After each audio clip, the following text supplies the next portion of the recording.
Olá, amigos da TV Cidade. Mais um Cidade Aberta com o comentarista sempre mais esperado, Senair Gomes da Silva. E aí, Senair, o corona já passou o pior? Eu peço desculpa aos nossos telespectadores que eu estou sem máscara, e é de propósito, porque ela está aqui comigo, porque eu acho que mantendo o distanciamento como nós estamos, higienizando as mãos como nós estamos higienizados, e tem um detalhe, eu tive a informação científica que quem tem O negativo não pega. Sangue. É, lá no fundo do agudo tem um pessoal... É sangue bom, então. É, o pessoal lá no fundo, nos fundos do agudo, interior da Criúva, tem um grupo de estudo lá que a japecanga, cipó milome, a raiz da japecanga, cipó milome, taiuá, tudo... Isso é medicação que deixa o cara livre de qualquer coisa. Olha só. Então eu tenho O negativo e tenho o redemoinho na testa, que nunca consegui desmanchar. Então isso... corona não pego. Nem corona. Nem corona. Tá. Mas o estudo, então, para quem tem o sangue... O negativo. O negativo é... Segundo o pessoal lá dos fundos do agudo, eu disse, não vou visitar meu tio, guri com 94 anos, porque fica... Mas te preocupa com isso? Pode vir a hora que tu quiseres. Olha só. Vou lá pegar uns queijos. E a última vez que eu já foi na pandemia, o meu tio disse, mas deixa de bobagem, vem a hora que tu quiseres aí. E eu tenho foto, inclusive, que eu bati com ele com máscara e ele ficou desgostoso comigo. Olha só. Porque ele não acredita, não é que não acredita. Ele disse, alguns cuidados vocês têm que ter, vocês estão numa cidade, claro. Um contato com as pessoas, com contaminado vai ter problema. Agora, nós aqui no sítio, as poucas pessoas que vêm aqui, se vierem com o vírus, não vai pegar justamente porque as pessoas vêm e se cuidam, sabendo da idade dele, essa coisa toda. Então não é problema. A gente pode visitar. O protocolo ainda tem que seguir um pouco mais. Né? Eu falei desde o início, você é testemunha disso. Claro. Nós temos que manter o protocolo, nós temos que ter cuidados, e por isso estamos falando a mais de 2 metros. Né? Temos que ter cuidado. Agora o bicho não é tão grande assim. Não. O próprio Trump ficou 2, 3 dias no hospital e olha que o Trump... maldoso como ele é, 74 anos, né? Já podia ter morrido. Quantos anos? 7,4. 7,4. É um guri ainda. Eu demoro um pouco para chegar lá. Exato. Demoro 6 anos ainda. É isso aí. 6 anos é uma eternidade para nós. Né? É bastante. Para nós é muito. Até porque, queira ou não, é a melhor fase da vida esta. Sim. Eu já vivi os 68 e o melhor foi os últimos 3 agora. Então a tendência é continuar melhorando. Claro. Então não se assuste quem está chegando nos 70, que é muito bom. É isso aí, vamos lá. E vamos passar dos 70. A minha meta é 92. O meu pai foi aos 92. O meu número, que sempre foi 88. Também é ótimo. Sempre foi. Ótimo. Sempre tive isso na cabeça. E não fiquei rico com o número 88 em dezembro de 87, porque eu falei para todo mundo que ia dar 88 na última estação, e não apostei. Não jogou. Até porque eu digo sempre que a gente se acostuma com a vida de pobre e se acostuma a viver bem com a vida de pobre. Se você, na minha idade, por exemplo, em qualquer idade, você vive 20, 30 anos nesta vida de pobre, você se acostumou a viver bem, rir, brincar com a tua própria desgraça, isso é a melhor coisa que a gente faz. Claro. E aí tu chega de um momento para outro, tu fica rico. Tu vai conseguir administrar ou tu vai sofrer muito mais? Eu tenho certeza que eu iria sofrer muito mais. Primeiro os parentes, depois os amigos. Tem um exemplo de um cidadão amigo meu em Bento, e ele ganhou na esportiva. Ganhou um valor aí, em dinheiro de hoje, 300 mil. E ele disse, primeiro vieram os funcionários. Aí eu disse, eu vou te dar isso aqui, mas tu não fala para ninguém. No outro dia veio mais um e veio todo mundo pedir. Porque imagina esse funcionário, tu tem um Chevette, os pneus carecos, tu aparece 4 pneus novos. Alguém te deu. Não caiu do céu. Não caiu do céu. E aí vieram todos os funcionários. E aí veio todos os parentes. Os 300 foi pouco. Voltou. E saiu gente descontente. Claro, deu então, problema. É melhor deixa como está. Deixa quieto. Vamos administrar a coisa como veio até agora. Conseguimos uma folguinha para não estar todo dia no banco pedindo dinheiro ou pagando juro. Não, deixa assim que está muito bom. Sabe que eu há pouco estava vendo um documentário minimalista. As pessoas que adotam o mínimo para viver. Que tem uma cadeira, se ele mora sozinho, né? Tem uma sala para receber 4, 5 pessoas, mas é tudo mínimo, né? Quanta coisa que tu tem nas gavetas lá que tu comprou e nunca usou, né? Quem não tem isso? Eu até não tenho muito, mas a minha esposa está praticando o desapego agora, que seja uma semana para cá. tem saído alguma sacola cheia. Alguma sacola cheia. Quem não tem, né? Quem não tem. Eu tenho pouca coisa. Entra um par de sapato, tem que sair outro. Entra uma camisa, tem que sair outra. Eu pratico isso também. E eu tô repetindo as camisas que eu não comprei mais. E as próximas que eu comprava, vou comprar farroupilha, como venho comprando ultimamente. Um bom assunto o comprar aqui. Se faz campanha para tudo, né? E uns amigos meus, que são amigos já de 30 e poucos anos, né? Reclamando das gráficas, as gráficas reclamando dos candidatos que estão fazendo material fora, né? Quer dizer, é um tiro no pé, né, tia? Eu já tive, enquanto fornecedor, esse exemplo de empresas que podiam comprar da gente e não, por opção mesmo, não quiseram. Então, assim, eu fico chateado, porque o discurso não é esse. Exato. Então, eu acho assim, no meio empresarial tem isso. O cara diz, não, nós temos que nos ajudar, você compra de mim, então você vai lá e compra. Aí quando é a vez dele comprar de você, ele nem te consulta. Aí é triste. Ele simplesmente vai no outro lugar, não, porque eu estou comprando a marca tal, porque já é. Ok, beleza. Só que não é legal fazer isso. Não é legal. Não é bom fazer isso. E principalmente os políticos que estão pregando, né, o local, valorizar a cidade. Estão chamando as pessoas para esta união que nós precisamos. Exato.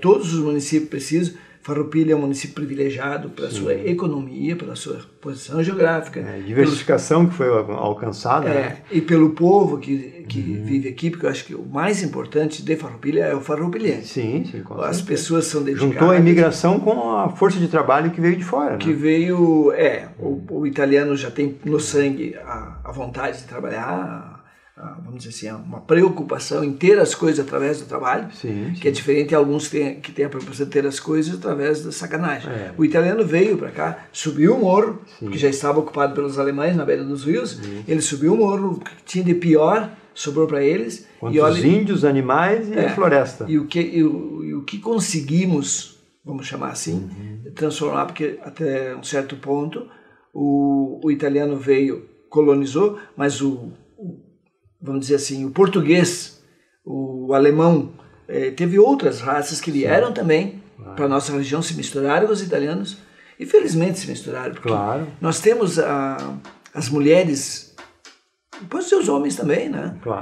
Os humanos mais bonitos, que eu conheço algumas cidades fora daqui, não tem região de pessoas mais bonitas do que a nossa aqui, por incrível que pareça. É que acontece que... Mistura europeia, né? Mas assim, e telespectadores, o português, que chegou também na nossa região, o alemão, o próprio nativo, que tínhamos índios, e eles vieram se misturando, a gente percebe que essa mistura do negro, inclusive, que tinha bastante o negro aqui na nossa região, saíram das fazendas aqui. As mulatas lindas de olhos verdes, né? Então, aqui próximo de nós vieram os negros, ex-escravos, e houve essa mistura. E a gente tem... Tu imagina um alemão casar com uma alemã de 100 anos, casando os mesmos, raça pura. Isso não existe. Não existe. Agora, com essa miscigenação das raças, eu falo da região, mas o Brasil é assim. Todo o Brasil. A prova diz que mais da metade dos brasileiros são pardos. Exato. Né? Mais da metade dos brasileiros são pardos. Então, essa miscigenação... Tem pessoas lindas. São pessoas... Eu brinco sempre com o meu filho, que está com 36 anos, que ele só é bonito porque a mãe dele é gringa e eu sou brasileiro. É só por isso que ele é bonito. Porque, entre outras brincadeiras, né? Porque eu acho que isso foi bom para a nossa região, para tudo. Essa região em que nem tu falou no Brasil, porque lá no Nordeste também mistura holandeses com os negros. Olha, até gringo tem no Nordeste. Com certeza. Isso foi muito mais, bom. Né? Então, voltando ao nosso assunto, local. Eu acho, sei lá, dá uma certa, né? Pô, o cara fazer a sua publicidade, a sua propaganda aqui, valores eles têm, porque nós temos um bom valor. O cara diz que é pouco, não é pouco não. O material feito, o material publicitário dos partidos políticos, dos nossos políticos, ele é um bom valor. E no Brasil é só 2 bilhões. O fundo eleitoral. O fundo eleitoral, mais 2 que é o fundo partidário. São 4 em tudo. São 4 o total. Então são 2 mais 2. Então se a gente parar para pensar, é muito dinheiro. O que se faria a nível de assistência social, só para dar um exemplo, ou na saúde, com esse dinheiro? Mas o que eu penso, e quero deixar bem claro o que eu penso e venho pensando já há algum tempo, não é de hoje. Quando eu falei quando o senhor estava com a TV lá no centro ainda, lá no início, que a gente teria que procurar pessoas de Farroupilha que se propusesse a lançar o seu nome para concorrer sem salário. Eu tive o apoio assim maciço. É que aí vem aquela história, tem que se envolver. Agora que fechou já a nominata, que eu não tenho mais compromisso de evitar isso ou aquilo, influenciar daqui ou dali, eu voltei ao assunto. Fechou a nominata, eu voltei ao assunto. Porque eu acho que a próxima eleição terá que acontecer. Não mais sem salário. Porque a gente vai aparecer na TV. Tem que comprar uma camisa nova. Tem que ter uma camisa bonita, um paletó. Isso custa dinheiro. Então, um salário mínimo para cada vereador. Algumas cidades do Brasil já fizeram isso. Santo Antônio da Platina, Paraná. Uma das cidades que eu visitava, porque eu sei aqui Ponta Grossa, Jaguareíba, Castro, Jaguareíba, subia Venceslau Braz, Santo Antônio da Platina, ia subindo. E eu fazia toda a volta do norte do Paraná e descia para o Pato Branco. Fazia todo esse giro, fazia todo mês, como vendedor. Então conheço Santo Antônio da Platina. Vendedor de? Estofados, móveis, aristocrata de Caxias. Olha só. Então, eu fiquei, quando eu vi o nome assim, brilhou o olho, né? De uma cidade pequena, também com uma miscigenação ali, Santo Antônio da Platina, eu não saberia te dizer quais as raças, mas o Paraná é muito rico nessas misturas de raças. Por exemplo... Lá tem bastante polaco também. Polaco é mais no norte do estado. Mas tu tem um exemplo bem que eu cito sempre. De um lado da rodovia, Açaí, só chinês. O outro lado da rodovia, Uraí, só japonês. Olha só. A rodovia separou duas cidades, isso lá em 1979. Raças, assim, uma cidade só de chineses, outra cidade só de japoneses. E eu entrei num restaurante e vi na parede o cardápio, eu me dá aquele okrashi, não sei o que lá, porque eu não sabia nada, veio fio de ovos, não sei o que. E eu, com os palitinhos, veio o garfo também. Né? Mas naquela época, para um colono lá no meio da roça... Era uma novidade. Era o McDonald's, o primeiro McDonald's dos Estados Unidos. Não tinha celular, claro. E o telefone fixo também só tinha na empresa. Mas quando eu voltei, contei para todo mundo a experiência, uma nova experiência. Não, assim, se a gente consegue eleger, reunir uma turma, porque eu sempre disse a mesma coisa. Eu não quero saber a tua classe social. Eu quero saber o que você entende de política partidária, primeiro. Segundo, de políticas públicas, o mínimo possível para você chegar na Câmara de Vereadores e dizer assim, isso aqui nós podemos mudar desta forma. Isso aqui nós não podemos. Um mínimo necessário para você saber se expressar e dizer o que você pensa. Exato. E o discernimento para buscar o conhecimento, né? Esse Com certeza. Você não nasce... Você não tem culpa de nascer ignorante, mas tem toda a culpa se morrer burro. Isso aí. Eu vou exagerar, se morrer burro. Por quê? Porque você tem uma vida toda e hoje você pega um celular que todo mundo tem e vai pesquisar. Só perguntar para o tio Google ali. Tio Google. Tem o YouTube, tem tudo que é coisa que você pode pesquisar. Então, eu insisto com a ideia de que o candidato a vereador tem que saber o que ele vai fazer lá. É isso aí. Aí o cara, a mulher... Uma candidata, vou ser bem claro, uma candidata aqui em Farroupilha, chega e pede o voto. Você vai votar em mim? Você é candidata a vereador. Então você vai fazer o quê? Eu vou lutar para que as crianças tenham creche. Mas por quê? Por que você está falando isso? Porque o meu filho não conseguiu creche. Não, então você vai legislar em causa própria. É um exemplo de casa.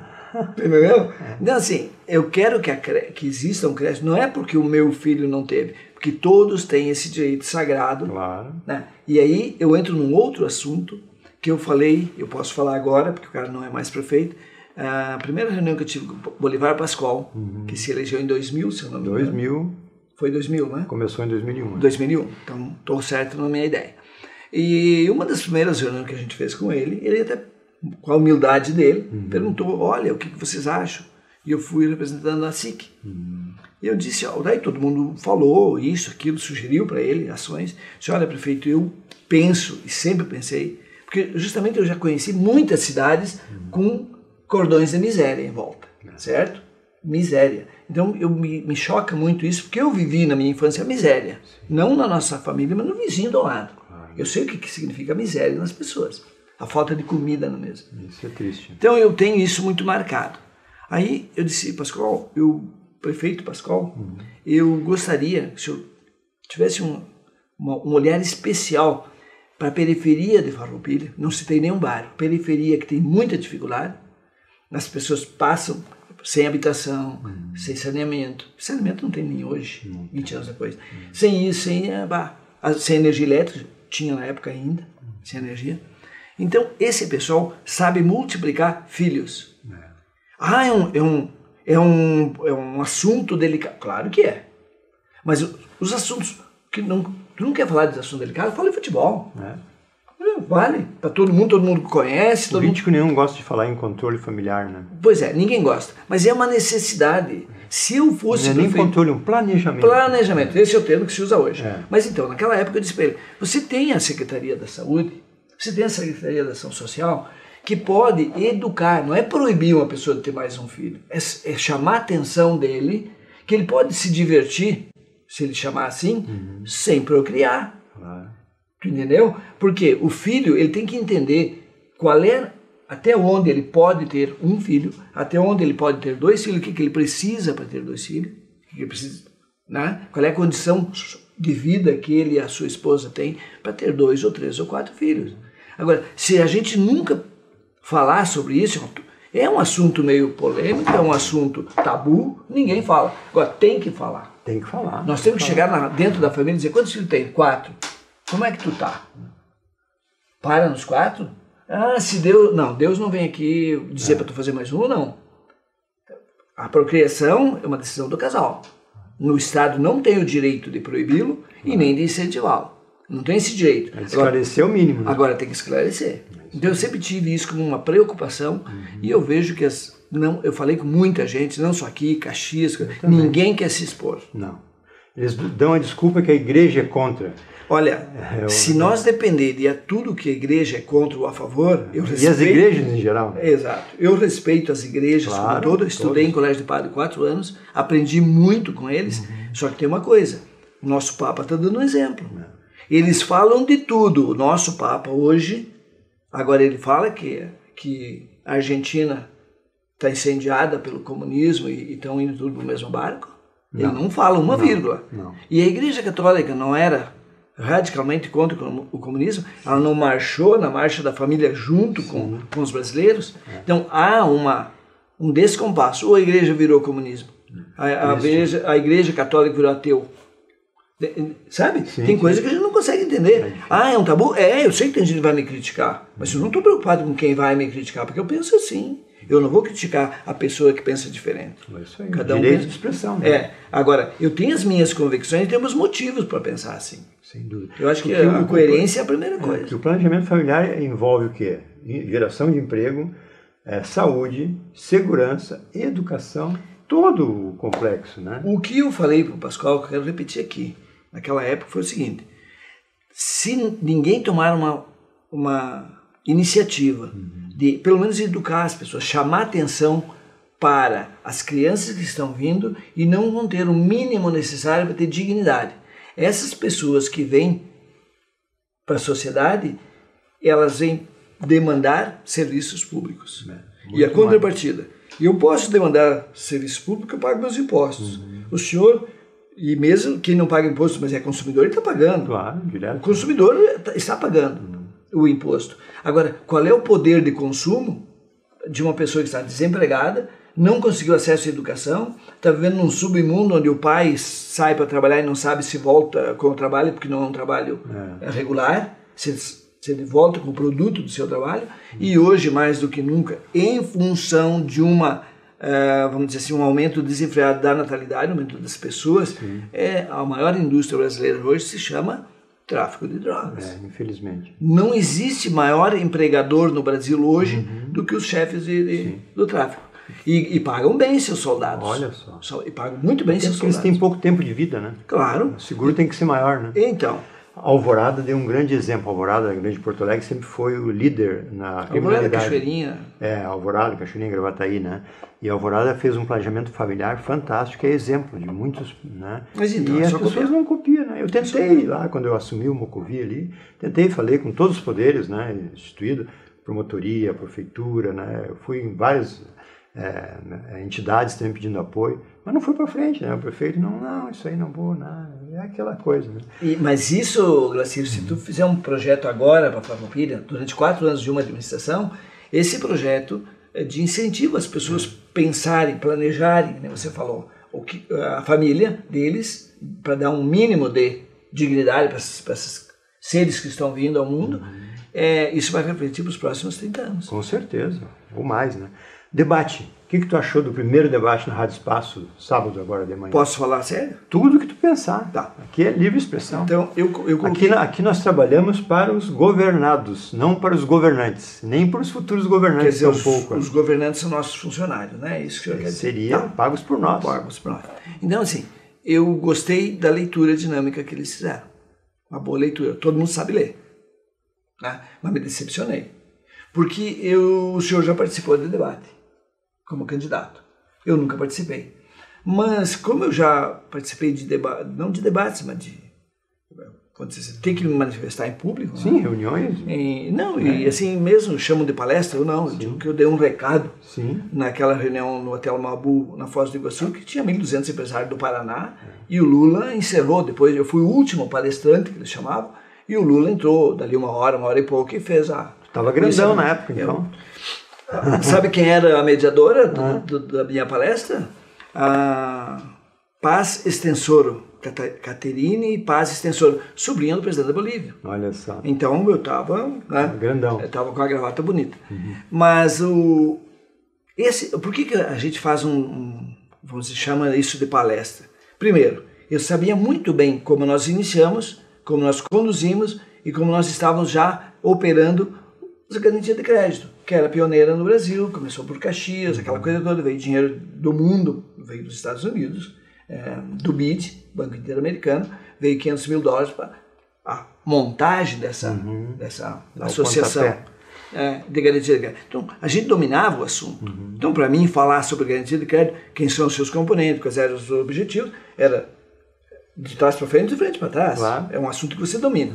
Aí você vai falar sobre a vida da gente, ou experiências empresariais na Universidade de Caxias, é só você lembrar do que você passou, deu, e chamar atenção que deu certo e deu errado. Essa é a obrigação.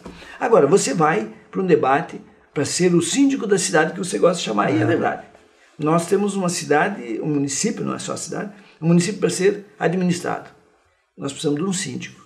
Aí o síndico chega lá, dava a impressão, me desculpe quem pensa o contrário, não tem nenhum medo de dizer isso. A impressão que passava é que as perguntas eram pré-elaboradas. Eu vou perguntar para o Bruno vai perguntar para o Glacier vai perguntar para mim, e eu só puxo o meu papel e dou a resposta. Porque a resposta era lida. Sim. Como é que eu vou te fazer uma pergunta sem você saber o que eu vou te perguntar, e tu puxa o papel e não responde? Não existe isso. Então passa a impressão, eu sei que não é assim, claro, imagino que não, mas passa a impressão que era tudo coisa combinada. Não. E outra, um cuidado enorme de não ferir suscetibilidades. Estava todo mundo em cima dos ovos. Se estudando e com medo de atacar para não ser atacado. Então assim, eu fico decepcionado. Porque primeiro foi mal. Te perguntam alguma coisa, tu vai na hora assim dizer, bom, aí, enquanto ele faz a pergunta, tu vai elaborando a resposta. Claro. É o assunto que eu tenho que dominar. Sim. Ou eu não fui saber como é que funciona uma prefeitura. Como é que funciona uma prefeitura? O primeiro é unanimidade, viu, Sinair, isso aí, de que o debate foi morno, que o debate, a maioria leu, e mesmo tendo 4 candidatos preparados, né? Porque eles estão aí na lida... Há quanto tempo? É isso que eu ia falar. Os caras são acostumados a falar em público, acostumados. Tem gente assim, tem o domínio da situação. Sim. Tem gente assim que faz isso uma profissão quase. Claro. Né? E aí chega na hora de um debate onde você tem que mostrar, marcar território, vamos ser bem claro. Tem que marcar território. Vamos falar de saúde. Saúde eu penso isso, mais isso, mais isso. Mas vamos falar de segurança pública, eu vou pensar. Primeiro, segundo, terceiro passo como prefeito. Isso é mínimo, né? É o mínimo, eu tenho que me preparar para dizer isso. Ninguém vai falar em física quântica, em nanotecnologia, ninguém vai me perguntar sobre isso. Ninguém vai ficar... Até porque o eleitor não está esperando isso. Não, né? Ninguém vai me perguntar sobre aviação civil. E se ele me perguntar, eu vou dizer, não, mas o nosso público, para quem nós estamos falando, não quer saber isso. Claro. Então eu desvio, eu me nego até da pergunta. Agora, quais são as perguntas difíceis que foram feitas lá? Nenhuma. Tudo básico. Era uma repetição. Né? Muito... E eu não quero ver briga em debate, baixaria. Como eu vi uma em Porto Alegre. Chegou, eu te passei, né? Da Manuela? É da Manuela. Você já tinha recebido? Não. Eu achei assim... baixaria, né? É a baixaria da baixaria. Aí não dá. Porque quando você tem um Isso currículo... não interessa ao leitor. Não, mas para aí, Graciela, vamos começar do começo. Claro. Se tu tem um currículo daquele, se é verdade, se não é, o cara tem que pôr cadeia. Claro. Mas se tu tem um currículo daquele... O cara conhecia bem ela, né? Claro, você viveu com ela. Então assim, tu tem um currículo desse, não vai pro debate. Não vai nem ser candidato. Porque tu não tem o primeiro pressuposto para ser candidato, moralidade. Porque se tu não tem moral, tu não tem bons costumes, que era a única, a nossa Constituição dos Fundos do Agudo era essa. Moral, bons costumes e tradição. Isso aí. Tradição e bons costumes era o que mais se falava. Então, a tradição dizia que se você compra alguma coisa, você vai ter que pagar. Isso aí. Você não pode ficar devendo, você pode ir lá renegociar. Agora, ficar devendo, jamais pode ficar devendo. Então, existiam cláusulas pétreas da nossa Constituição que vinha dos antigamente, da antiguidade. Nem era escrito, né? Não era escrito, não, era tradição e os bons costumes. Era o bigode. E funcionava. Agora, uma pessoa sem moral nenhuma, porque o cara, ela ficou sem palavras, ela não conseguiu falar. Mas no Rio Grande do Sul se usa muito, faltou o tifraga. Tifraga. O tifraga. E tem algumas coisas que no mundo político não é o mundo dos mortais normais. É um mundo à parte. O cara se transforma. E por eu isso... acho que ele se revela. Mas é uma maneira de ser, né? Transforma que eu estou acostumado a ver nele. E eu acho que os 4 se revelaram. Se revelaram muito e as revelações vão continuar. Sim. E eu não vi ainda as pesquisas, continuo achando que estão os 4 empatados, tecnicamente. Continuo acreditando nisso. Porto Alegre não merece, Manuela, pelo amor de Deus, né? E você viu nas pesquisas como é que ela está? Sim, estava bem. Muito bem. Na primeira, né? Muito bem. Não, agora não está em primeiro, está em segundo. Caiu. O Marquesan está em primeiro. O Marquesan talvez nem consiga participar da eleição. Em função dos pedidos. Do impeachment. Tudo, né? Mas, e tu imagina que se o Marquesan não consiga e ela ganha essa prefeitura. Eu acho, eu brinco sempre com o pessoal de São Paulo, que quem passou pela Erundina, pelo Fleury, e o próprio Maluf, né? Pelo Maluf, claro. E quem tinha mais o Pita, então são 5, mas tem mais. E eu sempre brinco com os paulistanos, digo, vocês têm muita sorte. E muito dinheiro. Muito dinheiro. Não conseguiram quebrar. 40 milhões de habitantes. Então eu acho que Porto Alegre não precisa passar por isso, não deve passar por isso. STF, essa indicação do Bolsonaro, é mais uma estratégia política dele, porque até agora a estratégia ele tem acertado. Mas essa de indicar um que vai ficar 20, 25 anos como Supremo, definindo as mais altas polêmicas, sendo apoiado por Toffoli, por o presidente nacional da OAB, que é um petista juramentado. O que tu me diz dessa? Me leva a crer que o Bolsonaro chamou a esquerda para o governo dele, toda. Porque desde o Lula até a Manuela, todo mundo vai apoiar. Com certeza. Porque o cara é identificado, como era identificado o Barroso, o Fachin, o Teori não lembro, mas assim, o Lewandowski, o Toffoli, o Fux, tudo identificado com a esquerda, militantes e bandeirinhas. Advogados, etc. De advogados. Então assim, quem sou eu? Não consegui levantar todo o currículo desse rapaz. Mas já votou pela liberação na segunda instância, né? César Batista? Não, César Batista parece que é mentira. Aí há controvérsias. Mas liberou a lagosta para o STF. Aí o Bolsonaro disse, mas o que tem a lagosta? Certo, pouco, não tem. Tem que ver a atitude e o resultado dessa atitude. Entra naquela lá da... Mas assim, claro, fica difícil a gente fazer uma análise, mas eu te diria assim, que dá a impressão passa no primeiro momento, de repente ele tem combinado com o Senado, para o Senado reprovar. Seria. Mas precisa todo Qual é o resultado disso? Né? Qual é o resultado? Porque na política, o senhor sabe melhor que eu como funciona, muitas vezes não é o que parece. Esse é o problema. Né? Então, talvez não seja o que pareça. Talvez tenha alguma pedra lá na frente que vai ser um empecilho para que as coisas se confirmem. Principalmente liberar a família, né? Pois é. E a gente não sabe, o STF também, de repente, ele enjeita um pouco, não vai ficar tão torto, porque o STF é totalmente vermelho. Sim. Ele é totalmente esquerdista. Não tem um que tu pode dizer, esse é mais ou não. Todos. Rosa Weber, toda essa gente é identificada com a esquerda brasileira. Mas o que estranha, Senair, é que assim, o Caio Coppola, que era um defensor extremo de Bolsonaro ontem, ou hoje de manhã já virou, né, a Janaína Pascoal, que era uma defensora também, criticou duramente isso aí. São gente que tem muito mais conhecimento. Mas aí que vem o detalhe.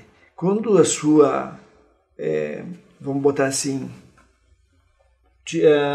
essa aceitação pública, que ele subiu na popularidade, subiu para 52%. Quem estava com 30, 28, 30, 32, puxou para 52%. Ele nessas peregrinações à la Lula... E também distribuindo... Também, né? E de repente chega a 60%. Ele sabia, não é que ele percebeu, ele sabia que esse era o caminho. Claro. Está seguindo o caminho que o Lula seguiu. Ele virou o Lula do outro lado. E era esse o medo que eu tinha. Se garantir. E eu disse, para mim, o Lula da esquerda ou alguém da extrema-direita é a mesma coisa. Talvez com até mais risco, vamos botar assim. Então, o problema é que se a popularidade dele está em alta, de repente, os assessores, porque ele não vai muito além disso que ele fala de bobagem. Mas assim, alguém que está coordenando tudo isso, os generais chegados a ele, pode estar imaginando assim, como a popularidade está crescendo e vai continuar crescendo, claro, através do dinheiro colocado aí, ele possa emplacar esse ministro, e há uma chiadeira agora, mas dos líderes e não da população. A população não está nem aí. Quem é a favor dele lá e ganha um poço que está tirando água e vai criar peixe da água para os terneirinhos dele, vai votar no Lula. Isso é normal. No Bolsonaro. Sim, antes de votar no Lula, vota no Bolsonaro. Então, o que acontece?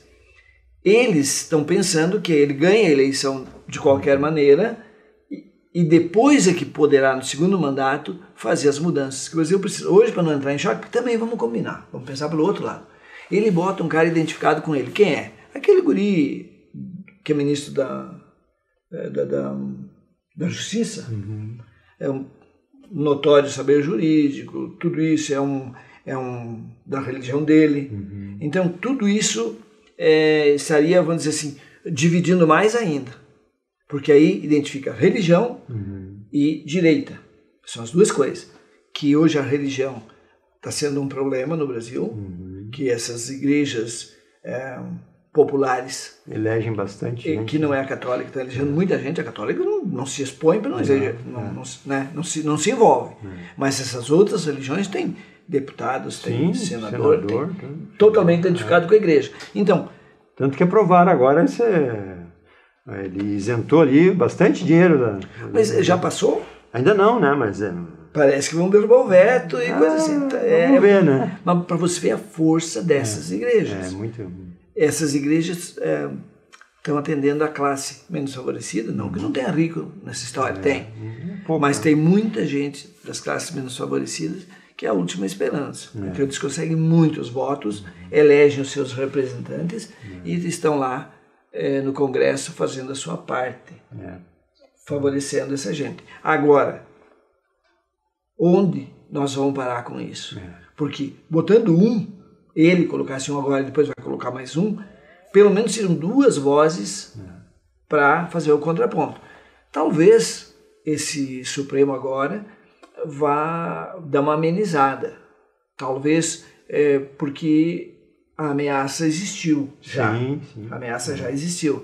Então, se eles seguirem uma linha do caminho do meio, só que eu te pergunto, será que Gilmar Mendes vai continuar salvando o compadre? Com certeza. Ou será que algum outro que entrar agora vai salvar o filho do homem? Esse não tem mais nada a perder, o Gilmar e companhia ali. Lewandowski vai continuar desse jeito que veio até agora. Porque o Lewandowski está muito escondido, mano. O Fachin, sabe a identidade do Fachin? São posições. A minha, vamos dizer, convicção é que o Lula, além de ser inocentado, vou citar o exemplo do Lula, são muitos, né? ele vai entrar com um processo pedindo indenização. O que complicou um pouco... Isso a gente tem falado bastante. Né? O que eu tenho, esse é meu medo. O que complicou um pouco foi os 277 milhões encontrados na conta do seu advogado, o seu Zanin. Sim, Isso vai ser explicado. Eu coloquei no Face, que eu vi esse comentário, eu coloquei, precisa saber historicamente o que ele vem pagando de imposto, de repente ele ganha isso mesmo. Porque se toda vez que ele... Eu sei de um escritório aqui de São Leopoldo que fez um parecer num dos processos que o Lula está sofrendo e cobraram 1 milhão. Olha só. Então 1 milhão, meu amigo, vai chegar aos 237 processos desses para um escritório ou para um advogado do tamanho do Zanin, que fácil. Tem costas quentes, né? Tem parentes interessantes. Então, eu acho que não é... Vamos ver se ele vinha pagando os impostos. É origem, né? Porque segundo me consta, as palestras do Lula eram pagos os impostos. Ganhava 700, 800 mil cada palestra. Só ninguém nunca viu, nunca filmou uma palestra. Eu nunca vi palestra, assim, alguém me mostrar que ele fez. Mas de qualquer maneira esquentava. Vindo para a nossa aldeia, que é a nossa grande cidade, 20ª economia do Rio Grande do Sul, né? Essa licitação aí de 400 mil que o Tribunal de Contas apontou, 400 a mais no valor, o tribunal está mais atuante, mesmo sendo um tribunal político? Eu acho que esse tribunal está fora da realidade, porque a gente falava em bilhões e os tribunais não achavam nada. Agora o nosso aqui, esse nosso tribunal está muito danado. 400 mil. 400 mil, o que é 400 Isso é troco hoje, né? É troco. Se tu comparar com o que vem acontecendo no país ao longo dos últimos anos, o que é 400 mil? Antes se falava em milhões, assim, era muito, né? Não, porque a moeda referencial do mensalão era 1.000. Aí depois veio para o petrolão, bi. E agora tem gente que fala em bilhões e não sei mais o que, a gente até se perde na quantidade. Mas eu acho que se existe um apontamento do Tribunal de Contas, existem as provas, existem os comparativos. Eu sempre disse para uma prefeitura, não aqui muito longe, tem um parente que trabalha dentro da prefeitura, e ela disse, tio, o pessoal, eu queria comprar cisternas, não sei quantas lá, e o cara disse para mim, não, mas tu não te preocupa que eu levo os 3 orçamentos junto. Uma pessoa. Uma pessoa, uma empresa X arruma mais 2, isso é normal, coisa pura, a gente sabe disso. Agora, o que eles fizeram? Ela disse, tu vê? Eu disse, não, filha, é simples. Tu faz de conta que vai fechar com ele, pega, entrega para o teu superior, que é né? E liga. E pede 1/4 e 1/5 orçamento. Pronto, é simples. Nem diz que é para a prefeitura. Eu quero comprar aqui para não sei o quê e mete no meio. É isso que tu tem que fazer. Eu acho que se todas as prefeituras tivessem alguém disposto a fazer isso, é tão simples. Nós estamos hoje com a internet, meu amigo, não precisa mais se ler o burro e ir lá buscar um orçamento. Você levanta, você vai no WhatsApp ou no e-mail, manda, o cara te manda em questão de minuto, manda os orçamentos. Pega 3, 4, 5 orçamentos fora dessa licitação comum, faz uma paralela. Você vai descobrir onde é que está o problema. O valor do mercado, né? Eu falei isso aqui já uma vez, ou mais até, da época do fornecimento de alimentos para a brigada, eu já falei isso, para os bombeiros e tal. Os caras mostravam 3 orçamentos, mas um era 10, outro era 12 e outro era 14. E o cara botava o 10, mas o 10 tu podia vender por 5, por 6 que fosse. Então, eram, como esse aí, cartas marcadas, arranjado. Aí o próximo, não, agora é tu que vai botar 10, e eu boto 12 e o outro bota 14. Aí na próxima é o outro. A gente sabe que é assim. Que triste isso. Eu tenho uma amiga de São Marcos, professora Maria do Carmo Kissini, que ela escreveu um livro e eu ainda não li. Eu tenho comigo, sobre licitações. Até porque é um assunto que não é do meu dia a dia, mas ela escreveu colocando todas as possibilidades, eu li partes, em capítulos pelo meio, de como se descobre esse problema das licitações. Como o prefeito deve ficar atento. E a forma mais simples é essa que tu deu, né? Em qualquer entidade, em qualquer empresa, sempre foi isso, né? E o que a gente observa, eu já não participei de tantas, nunca quis participar de licitações, mas às vezes chegava para mim com todos os itens que tem que fazer, que eu sei que é a marca X que faz. Então tem que ser exatamente o que a marca X faz. Por quê? Porque é a marca X que já vai ganhar. Já garantiu. Então se você... mas uma vez aconteceu comigo, eu fiz todo, chegou para fornecer para a Agência Nacional de Águas. E eu peguei e entreguei dentro da pastinha o orçamento, ele olhou, o senhor tem certeza que esse é o valor? Ele disse, mas o senhor não esqueceu da taxa de intermediação. Disse, mas não tenho, não pago taxa de terceirização para ninguém. Mas deixa eu ver, a gente vem de Brasília, não sei mais o que. Só de curioso, quanto é a taxa? Já fui pegando minha pastinha de volta. É 20%. Não, então muito breve, foi um prazer. Porque... Não. Fica tranquilo que eu não tô fora. Isso aconteceu comigo, dois terninhos pretos na minha frente. 20%. 20%. Então, se a gente parar para pensar, não deve ter sido só comigo. Mas aqui no Rio Grande do Sul só o senhor participa dessa tipo de licitação. Então vocês vão ficar sem ninguém, porque eu não vou participar. Então, eu tenho minha contabilidade aberta para quem quiser olhar. Claro. Por quê? Porque eu tenho certeza que eu nunca entrei nesse tipo de coisa. Então, eu acho que é tão bom a gente envelhecer com esta tranquilidade. O sobrenome vai ficar, né? Olha, é como eu digo quando eu passei pela SIC, né? Outro dia ainda brincando, eu disse, olha, nem o combustível que eu dei com a minha caminhonete para representar a SIC, aqui, ali e lá, eu nunca tirei uma nota fiscal. É isso aí. Nunca tirei, nunca cobrei um centavo da SIC para fazer isso. Quando eu ia para as reuniões da AGC, eu não quis nem cobrar o pedágio. Eu só cobrei quilômetro rodado, que estava no convênio, quando eu fui visitar todas as prefeituras, 42. Sim, mas eles tinham já tabelado. E ali na AGC, é o tipo da coisa que a gente passa por lá. O que era a AGC mesmo? É a Associação Gaúcha de Garantias de Crédito, e que agora é a Garanticer. Ali era bem tranquilo, auditoria interna e externa. Essa é a melhor. Então, é tudo com, como é que eu vou dizer, planejado.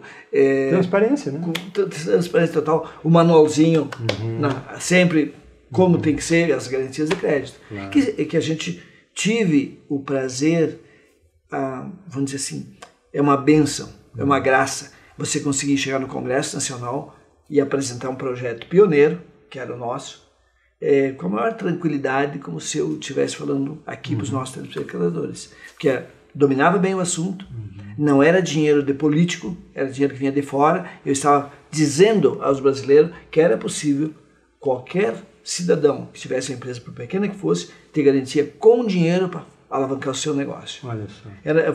Eu tenho muito orgulho de ter sido presidente 2 vezes da Associação de Garantia de Crédito. Está funcionando a 1000 hoje, normal? Está funcionando ainda, está funcionando. É claro, surgiram outras, né? Surgiram outras em todo o país, e tem uma do Paraná querendo entrar aqui também. Opa! Através do Cicobi, se não me engano. Então é uma coisa que chama muita atenção, né? E aí veio dinheiro, está na lei das microempresas, as sociedades garantidoras de crédito, que estão funcionando. Mas é um pouquinho diferente. Eu acho que, além do crédito, e até mais do que o crédito, o empresário que está começando e de pequeno porte, ele precisa de uma assistência real, não a do Sebrae. Eu não concordo com a maneira do Sebrae trabalhar. É você pegar alguém que conhece a empresa pequena, ou já passou, conhece bem, vai estudar o que é uma empresa menor, e sentar do lado do cara e dizer, meu amigo, se acessa o crédito X, não o Y, porque você já foi gerente. Eu chego lá, minha empresinha fatura X, ele diz, faz a análise e diz assim, traz tuas duplicatas, agora não vai dar boleto, sei lá, traz teu cheque, eu desconto para ti, isso até a agiota faz. A minha bronca com a Febraban, um dia em Caxias, foi essa. Vocês têm que ter linha de crédito de longo prazo, quanto menor a empresa, mais prazo, para que ele possa se desenvolver. Dá o giro. Não, era 90 dias, o senhor lembra disso? Sim. Faz de conta que eu te cobro, faz de conta que tu me paga. Não tem como. Então, isso não mudou. Não mudou. Os grandes continuam sendo privilegiados. Piorou. Teus comentários finais da semana. Vamos pensar que o futuro do nosso município depende do nosso voto individual. Cada um de nós tem que pensar qual o melhor administrador, não pelo debate. Se for pelo debate, não dá. Mas pelo histórico de cada um. E o senhor Lacir teve uma expressão que eu quero cumprimentá-lo por isso. O que cada um fez pela nossa cidade de graça, sem cobrar por isso. Ali você mede o coração, a cabeça e o restante tudo do candidato. Tanto o vereador como o nosso administrador principal, nós temos que pensar que ele tem que ser, primeiro, uma boa pessoa. Segundo, ter moral. Nos representar dignamente. Que não tenha rabo preso para amanhã ou depois dizer o teu prefeito fez isso. Isso nós temos que pensar muito bem antes de depositar o nosso voto. E o vereador tem que ter a capacidade de entender o que é legislar, o que é fiscalizar. Para não chegar aí falando bobagem de dizer que vai trocar a luz do seu poste. A luz do seu poste não é o vereador que tem que trocar, é o secretário de obras. Muito obrigado, um abraço, até a próxima. Muito bem, sim. Mais uma semana.